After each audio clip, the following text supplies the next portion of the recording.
Of news where New York City was involved. I want to start out with the international news, though. U.S. forces over the weekend conducted a coordinated military raid in Venezuela and captured the country's sitting leader, Nicolás Maduro, along with his wife. Maduro was indicted on drug, narco-terrorism, and weapons charges, and he was brought to New York City, where the Southern District of New York will be prosecuting the case. So to start off the conversation, you're a member of City Council. You wake up to the news along with the rest of the world on Saturday morning. I mean, what are you thinking? What's your reaction?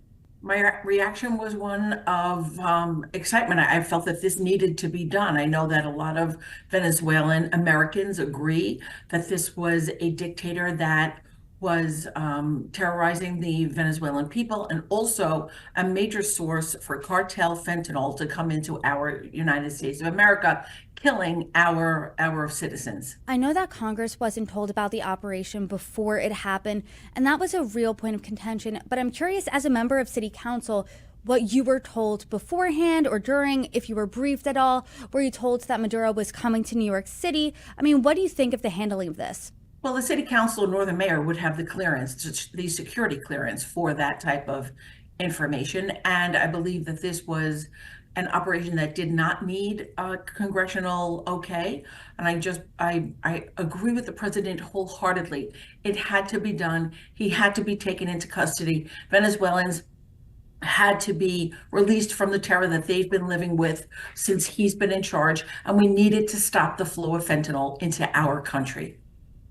The charges that he was charged with or accused of being a narco terrorist. Fentanyl wasn't in there, though. They were cocaine as well as weapons charges. What do you make of that? Do you think that here, this type of military raid, this type of operation to extract him, to bring him to the country, do you think that that just is justified? I believe it is justified.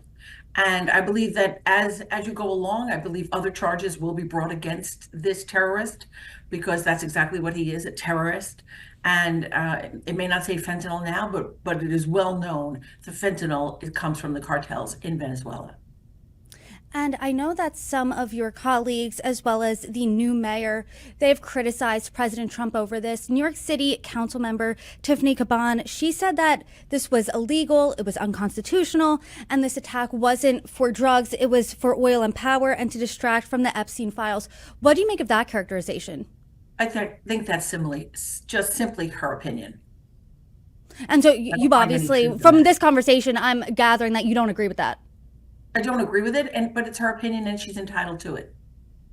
And Mayor Mamdani, he said that he called the president, spoke with him directly, and he registered his opposition to the act. What do you make of that? Well, I believe that he said he's called over, he spoke with the president, but he did not have the security clearance necessary to be read in on this operation. So he was relying on other people within his circle who do have that clearance to gain information.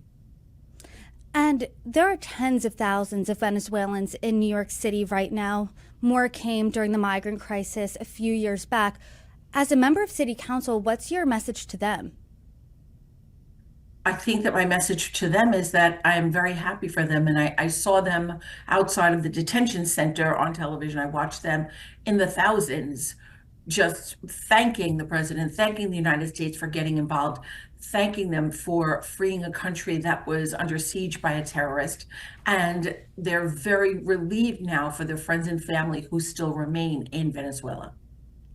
I'm curious what's next as it comes to New York City's involvement. Maduro, just on Monday, he said he was innocent. He said he was a prisoner of war. He reportedly said he was kidnapped. He's being held in a Brooklyn jail right now until his next hearing, March 17th. As a member of City Council, do you know or were you briefed on anything regarding, the next movements because this is such a high profile international case? The city council has not, to my knowledge, been briefed, but I'm sure that our NYPD commissioner, Jessica Tisch, has been in constant contact with law enforcement agencies on all levels of government. And I'm sure she has been briefed and the mayor have been briefed to the ability given to them by their security clearance. All of this